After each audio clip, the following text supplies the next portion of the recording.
Olivia Bennett adjusted her glasses for the third time in as many minutes, her fingers trembling slightly as she reviewed the final slides of her presentation.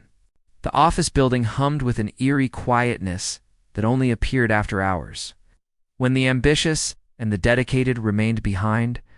At 28, she had spent 5 years climbing the ranks at Westridge Corporation, transforming from an enthusiastic intern into their most reliable marketing analyst. The clock on her computer screen displayed 8:47 p.m. Her colleagues had departed hours earlier, leaving behind empty coffee cups and the faint scent of afternoon lunches. Olivia's workspace remained immaculate, organized with the precision that had become her trademark. Her auburn hair, pulled into a practical ponytail, had begun to slip loose, but she barely noticed. The presentation consumed her attention completely. The walk to Destinée gathered the printed materials, sliding them into a sleek black folder. Her reflection in the darkened window showed a young woman in a cream-colored blouse and charcoal slacks, professional yet approachable. What the mirror could not reveal was the nervous energy coursing through her veins. This presentation represented months of research, analyzing consumer patterns and market trends for Westridge's expansion into sustainable products. The elevator ride to the executive floor felt longer than usual. Olivia watched the numbers climb, each ding of the bell matching her heartbeat. James Harrington had joined Westridge Corporation 8 months ago as Director of Strategic Development. He brought with him a reputation for brilliance and an almost legendary work ethic. Unlike some executives who delegated everything, James remained deeply involved in every project, often staying late to understand the details others overlooked behind the office. The executive corridor stretched before her, lined with floor-to-ceiling windows that showcased the city below. Thousands of lights sparkled like scattered diamonds against the darkness. Her heels clicked softly against the polished floor as she approached his office. Through the partially open door, she could see him leaning over his desk, shirt sleeves rolled to his elbows, dark hair slightly tousled from what she had learned was his habit of running his fingers through it when deep in thought. James Harrington possessed the kind of presence that commanded attention without demanding it. At 35, he had already achieved what most spend lifetimes pursuing. Yet there was something in his eyes, a depth of experience that suggested success had come at a personal cost. Olivia had heard whispers about his recent separation. Though office gossip was something she deliberately avoided, she knocked gently, the sound seeming too loud in the quiet hallway. "Come in." His voice carried that familiar tone of focused concentration. "Mr. Harrington?" "I have the sustainability market analysis you requested." He looked up, and his expression softened in a way she had never quite seen before. "Olivia, thank you for staying late to finish this." He gestured to the chair across from his massive oak desk. "Please sit. I want to walk through the findings with you." A conversation beyond numbers, she settled into the leather chair, arranging her materials with careful precision. The office felt different at night, more intimate somehow. The usual protective buffer of assistants, ringing phones, and scheduled meetings had vanished. Leaving only the two of them and the gentle glow of his desk lamp, James opened her presentation, his eyes scanning the executive summary with the speed of someone trained to absorb information rapidly. Olivia watched his face, searching for reactions. After years of presenting data, she had learned to read the subtle shifts in expression that indicated approval or concern. "This demographic breakdown," he said, tapping a particular chart. "The way you have segmented the millennial and Gen Z markets by environmental consciousness rather than just age. This is exceptional thinking." Warmth spread through Olivia's chest. "I noticed traditional age brackets were missing key patterns. Values-based segmentation seemed more accurate for predicting sustainable product adoption. More than accurate. This is innovative." He leaned back, studying her with an intensity that made her suddenly aware of every detail about herself. "You have a gift for seeing connections that others miss completely. How do you do it?" The question caught her off guard.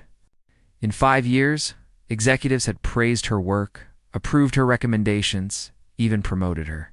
But no one had ever asked about her process, her thinking, the way her mind worked. "I suppose I just try to understand people," she answered slowly. "Numbers tell us what happened, but understanding why requires seeing beyond the data to the humans making those choices. When walls come down, something shifted in James's expression. He stood and walked to the window, hands in his pockets, gazing out at the city. "Can I ask you something personal?" Olivia's pulse quickened. "Of course." "Do you ever feel like you were living someone else's life? Like you followed all the right steps, made all the smart decisions, but somewhere along the way, you lost track of who you actually are?" The vulnerability in his voice stunned her. This was not the confident director who commanded boardrooms and shaped company strategy. This was simply a person, lonely and searching. She stood slowly, drawn toward the window by an instinct she did not fully understand. I think many of us feel that way. We get so focused on building our careers that we forget to build our lives. James turned to face her.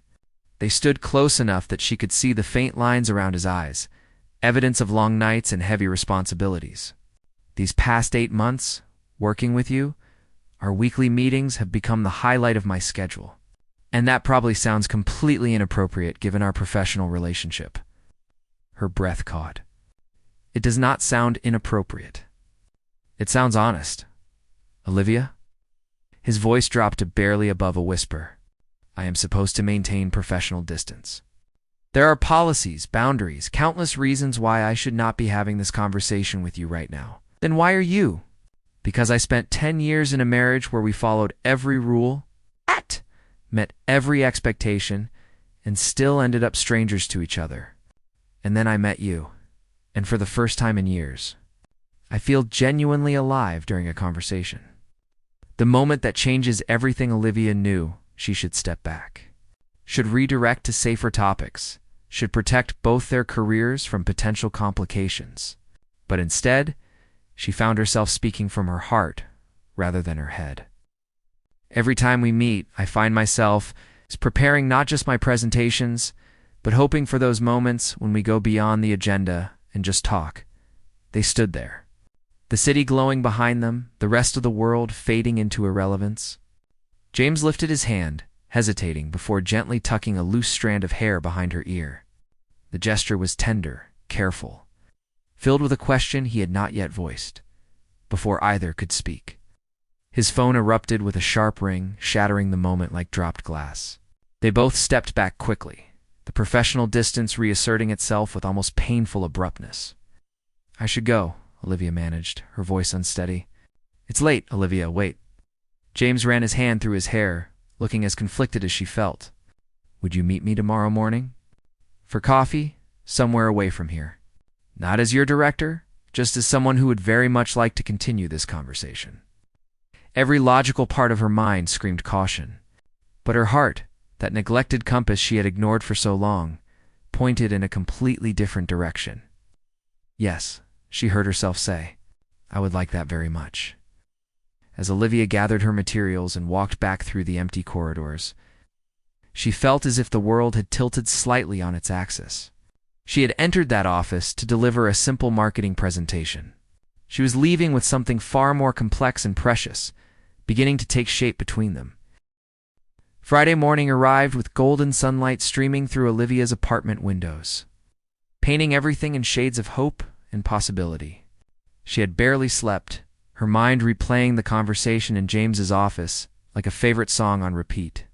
Every word, every glance, every charged moment of silence had etched itself into her memory with crystalline clarity.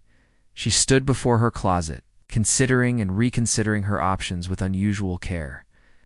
Finally, she selected a soft emerald sweater that brought out the green flecks in her hazel eyes.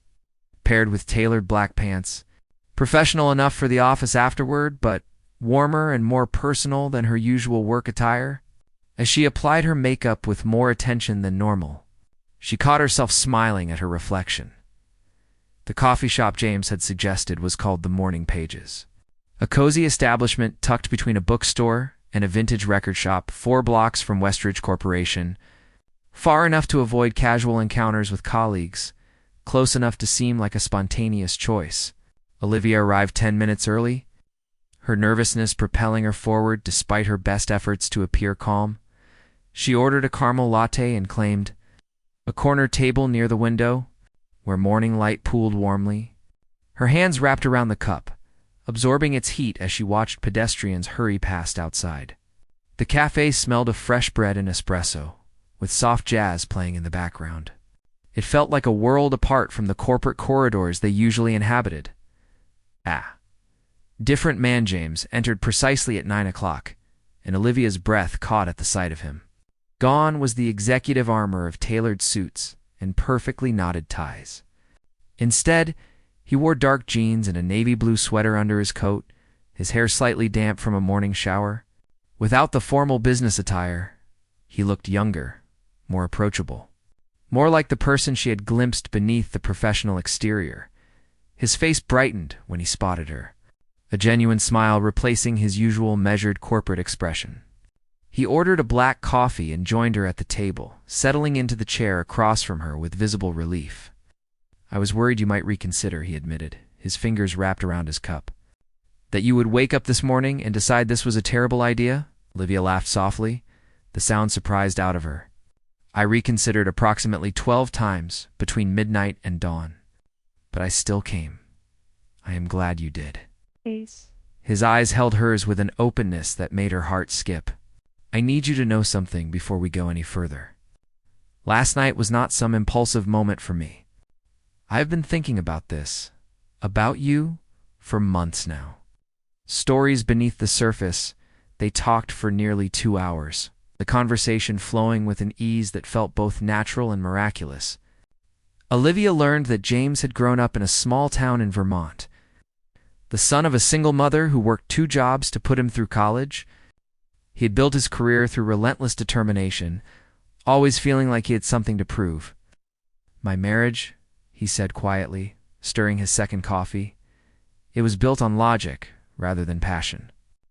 Victoria and I looked perfect on paper. Same background, same goals, same social circle. Everyone said we were ideal for each other. But somewhere around year 7, I realized we were roommates, going through the motions of a relationship." Olivia felt a pang of recognition. "I understand that feeling. Not from marriage, but from watching my life become a checklist. Graduate college, get the good job, earn the promotions, build the retirement fund. I followed every step perfectly, and yet something always felt missing." James reached across the table, his hand hovering near hers. "What did you want to be before the logical path took over?" "A novelist," she confessed, the admission feeling both liberating and embarrassing. "I wanted to write stories that made people feel something real. But creative writing does not pay student loans or impress parents who sacrificed everything for your education. So you became a marketing analyst and channeled that storytelling gift into understanding consumer narratives." His hand finally closed over hers, the touch sending electricity up her arm. "That is not settling, Olivia. That is adaptation. Your creativity still shows through in everything you do." Reality intrudes. They walked back to Westridge Corporation together, their shoulders nearly touching, both reluctant to end the morning but unable to justify staying away longer. The autumn air felt crisp and alive, carrying the scent of roasting chestnuts from a street vendor. For those precious blocks, they existed outside the complications waiting ahead. But the moment they entered the gleaming lobby of Westridge Corporation, protective bubble surrounding them burst. Rebecca Park, Olivia's closest friend from the Human Resources Department, stood waiting near the elevator bank. Her eyes widened when she saw Olivia and James arrive together, both flushed with cold and happiness, their body language speaking volumes about what had transpired between them. "Olivia?" Rebecca's voice carried forced casualness. "Do you have a minute? I need to discuss something about the team-building event." James caught Olivia's eye, a silent question passing between them. She nodded slightly, and he continued toward the elevators alone, though not before the briefest squeeze of her hand that Rebecca definitely noticed. Warren's warning, in the privacy of an empty conference room. Rebecca turned to face Olivia with concern etched across her delicate features. She closed the door firmly before speaking. "Please tell me you understand what you were doing." "We just had coffee," Olivia protested. Though the defensive edge in her voice betrayed the deeper truth, Rebecca moved closer, her voice dropping to an urgent whisper. "Olivia, I work in HR. I have seen the situation play out dozens of times, and it never ends well for the employee. James Harrington is a director. You report directly to him through the strategic development chain. The company has explicit policies about relationships between supervisors and subordinates. We are not in a relationship. We are just getting to know each other. The way you are glowing right now tells a completely different story. Rebecca gripped her friend's shoulders gently. I love you. I want you to find happiness. But the corporate world has very little mercy for women who date their bosses. Even when the feelings are genuine, even when everything is above board, you will be the one who faces the whispers and the judgment. Olivia felt the warmth from the morning begin to drain away, replaced by cold reality. What are you saying I should do? I am saying be careful. Protect yourself. If this is going to be something real, then one of you needs to request a transfer to a different department. Remove the direct reporting relationship before things go any further. Rebecca's expression softened with sympathy. And I am saying that I have watched you build your career with dedication and integrity for 5 years. Do not let anyone, no matter how wonderful they seem, put that at risk without serious consideration. Messages and momentum, the warning echoed in Olivia's mind throughout the afternoon. But it could not completely diminish the warmth that bloomed when her phone buzzed during lunch with a message from James. Thank you for this morning. You made the world feel brighter. Can we do this again? She stared at the screen, Rebecca's concerns warring with the genuine connection she felt. Finally, she typed back, yes, but we need to talk about the complications. No. Tonight after work? Somewhere private where we can really discuss this. Olivia agreed, knowing she was stepping further into territory that could either lead to something beautiful or destroy everything she had built. The secret. They continued meeting. Coffee turned into lunches at out-of-way restaurants. Lunches evolved into dinners after work. Lingering conversations over wine at quiet bistros where no Westridge colleagues would accidentally appear. They were scrupulously careful to maintain professional distance within the office. Their interactions limited to work topics and conducted with formal politeness, but away from corporate walls. They discovered each other with the intensity of people who had spent too long denying themselves authentic connection. James told her about the loneliness of his marriage, the way success had felt hollow when there was no one who truly understood him to share it with. Olivia revealed her fears of mediocrity, her worry that she had traded dreams for security and lost something essential in the process. You make me want to be braver, she told him one evening over Italian food at a tiny restaurant in Brooklyn. I have spent years playing it safe, and I cannot decide if that was wisdom or cowardice. It was survival, James said, reaching across the table to take her hand. And there is no shame in that.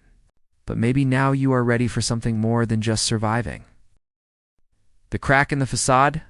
Their careful discretion began to crack under the weight of genuine feeling.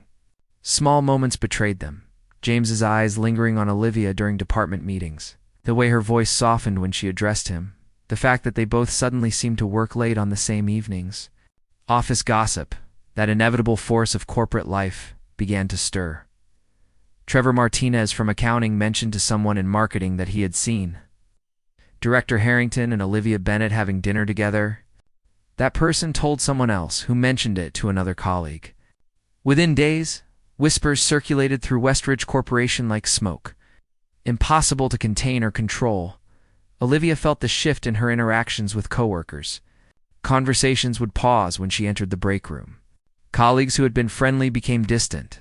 During a team meeting, someone made a joke about the benefits of working late that seemed innocent on the surface but carried an unmistakable undercurrent. She met James's eyes across the conference table and saw the same awareness reflected back.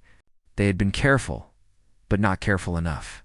The choice they both had been avoiding was rapidly becoming unavoidable. The confrontation on a Wednesday evening.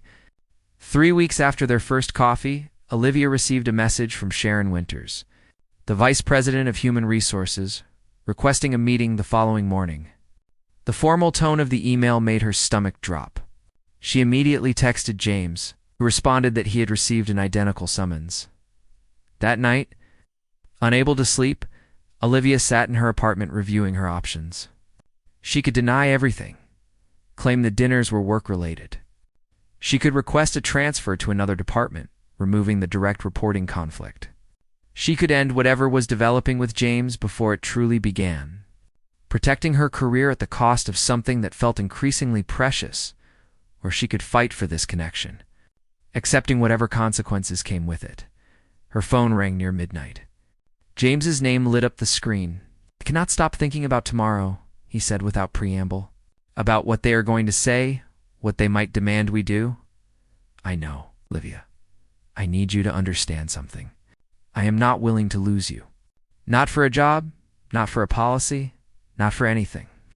His voice carried fierce certainty. "If they force a choice, I will be the one to leave Westridge. Your career should not pay the price for my feelings." Tears stung her eyes at the magnitude of what he was offering. "James, you have worked for years to build your position. I cannot let you sacrifice that for me. You're not letting me do anything. I am choosing you because for the first time in years, I feel like I am choosing something real instead of something that looks good on paper."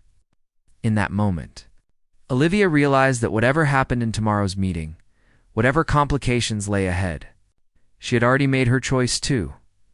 Thursday morning arrived heavy with anticipation and dread. Olivia dressed with meticulous care, selecting a charcoal gray suit that projected professionalism and competence. She needed every bit of armor she could muster for what lay ahead. Her reflection in the mirror showed a composed woman, but her hands trembled slightly as she applied her lipstick. The subway ride to Westridge Corporation felt surreal, as if she were watching herself from a distance. Commuters pressed around her, lost in their own worlds, completely unaware that her carefully constructed career might be about to crumble. She emerged into the crisp autumn morning, the building's glass facade reflecting clouds scudding across a pale sky. James was already waiting in the lobby when she arrived. Their eyes met across the marble expanse, and despite everything, Olivia felt that now familiar warmth spread through her chest. He wore a perfectly tailored charcoal suit, his expression calm, but his eyes revealing the tension beneath. They did not speak, did not approach each other. Even now, they maintained the professional distance that had become second nature. The elevator ride to the executive floor felt interminable. They stood on opposite sides, two strangers who happened to share a destination. Though Olivia could feel the energy crackling between them like static, electricity before a storm, inside the Lions, Denshire Winters's office occupied a corner suite with windows overlooking the financial district. She sat behind her desk, a woman in her late 50s with steel gray hair pulled into an elegant chignon and eyes that had witnessed countless workplace dramas. Beside her sat Gerald Thompson, the chief operating officer, his expression carefully neutral. "Please sit," Sharon gestured to the two chairs arranged before her desk. The positioning was deliberate, forcing James and Olivia to sit side by side, their proximity unavoidable. Sharon folded her hands on her desk, her gaze moving between them with practiced assessment. "I appreciate you both coming promptly. I will be direct because I believe that serves everyone best. It has come to my attention that you two have been spending considerable time together outside of work. Multiple employees have reported seeing you at restaurants, cafes, engaging in what appeared to be personal rather than professional interactions." Olivia felt her face flush. But before she could speak, James leaned forward. "Sharon, whatever concerns you have should be directed at me. I initiated contact outside of work. Any policy violations are my responsibility alone." James Gerald spoke for the first time, his voice measured. "We are not here to assign blame. We are here to address a situation that creates potential liability for Westridge Corporation. You are a director. Olivia reports within your chain of command. Regardless of how genuine your feelings may be, this relationship creates conflicts of interest, potential accusations of favoritism, and exposure to harassment claims." The truth spoken aloud, Olivia found her voice. Years of building confidence in boardrooms overriding her fear. "With respect, Mr. Thompson, we have been careful to keep our personal interactions completely separate from work. There has been no favoritism, no inappropriate conduct in the office, no breach of professional boundaries during work hours." The perception of impropriety can be as damaging as actual impropriety, Sharon said, not unkindly. Your colleagues are already talking. That affects team morale, creates toxic speculation, and puts both of you in untenable positions. James stood abruptly, moving to the window. The morning light silhouetted him against the cityscape beyond. Then tell us what you need us to do. Because I am not going to apologize for developing feelings for someone remarkable, and I refuse to ask Olivia to pretend those feelings do not exist. The boldness of his statement hung in the air. Olivia's heart hammered against her ribs, torn between gratitude for his defense and terror at what his honesty might cost them both. Sharon exchanged a glance with Gerald before speaking. We have several options. The simplest would be for one of you to request transfer to a different department, removing the direct reporting relationship. Alternatively, one of you could seek employment elsewhere. Or you could end the personal relationship and commit to maintaining strict professional boundaries going forward. The unexpected twist before either could respond. Gerald cleared his throat. However, there is another factor we need to discuss. James, you are aware that Mitchell Crane is retiring as Vice President of Strategic Innovation at the end of this quarter. James turned from the window, his expression puzzled. I had heard rumors. Yes, the Executive Committee has been considering candidates for his replacement. Your name has been at the top of that list for months. The position would elevate you to senior leadership, reporting directly to the CEO rather than through the current chain of command. It would also mean Olivia would no longer fall anywhere within your reporting structure. Olivia felt her breath catch. This was the kind of opportunity that defined careers, the leap that separated good executives from great ones. And they were dangling it before James like a solution to their problem. But Sharon continued, her tone sharpening, we cannot move forward with that promotion while this relationship situation remains unresolved. The optics of promoting you immediately after concerns about favoritism were raised would be catastrophic for everyone involved. James returned to his chair, his jaw tight.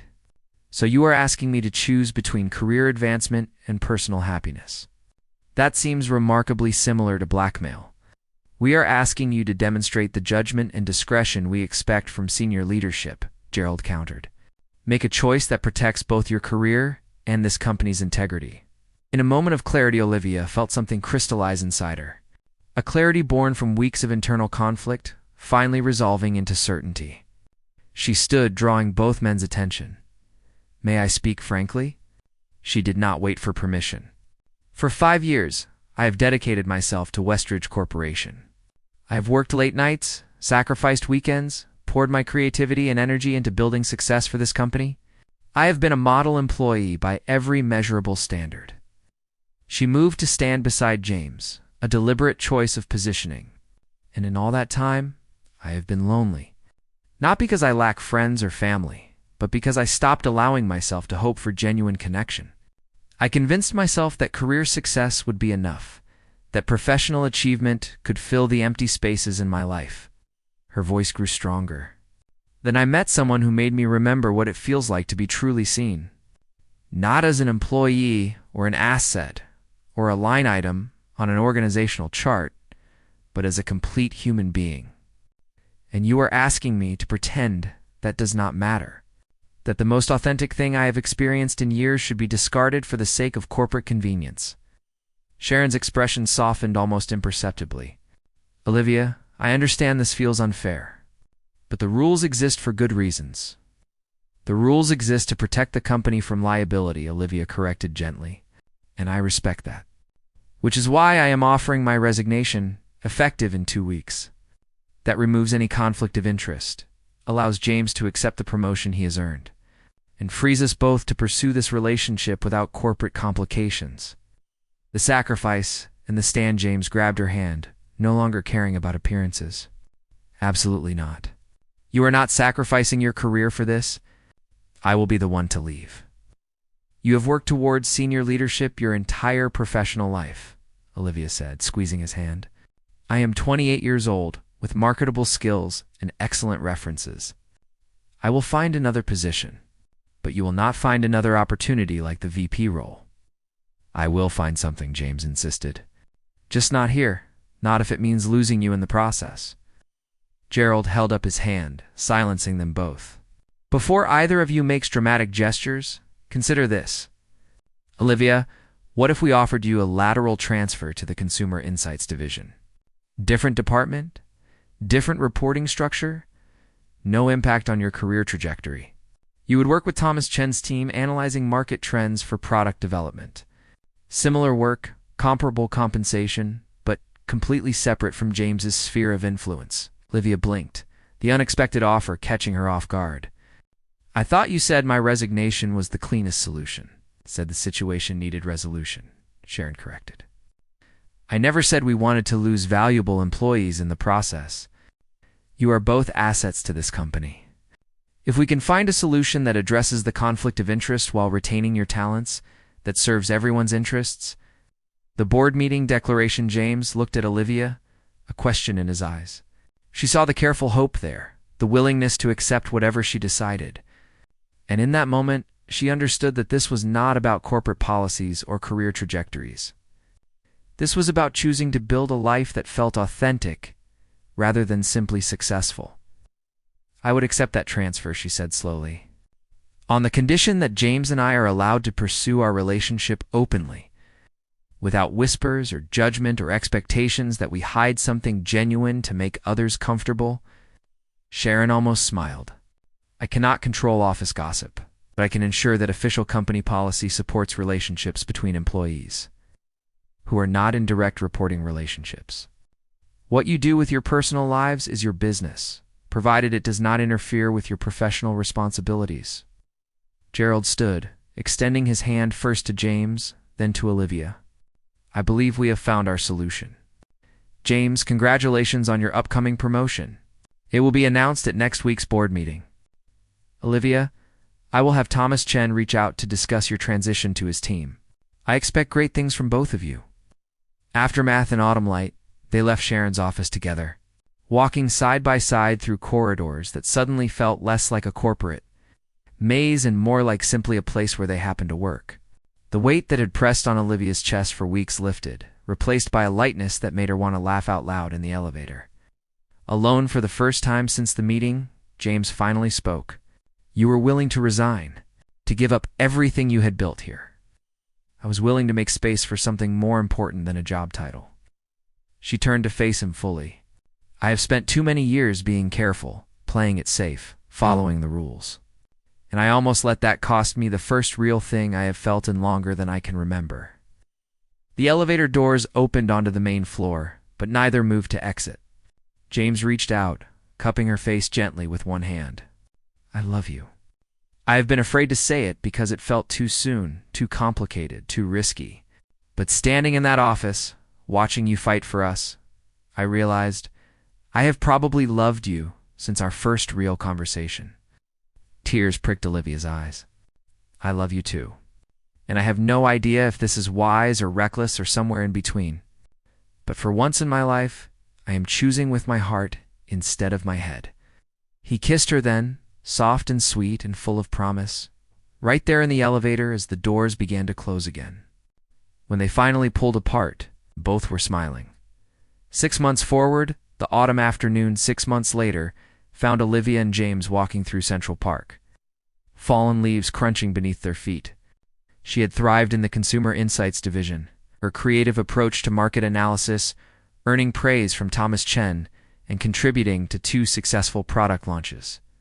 James had stepped into the VP role with characteristic determination, his vision for strategic innovation already beginning to reshape the company's approach. But more importantly, they had built something together outside of work. Weekend mornings spent exploring new neighborhoods, evenings cooking dinner in James's apartment, conversations that stretched into the early hours about dreams and fears and the future they wanted to create.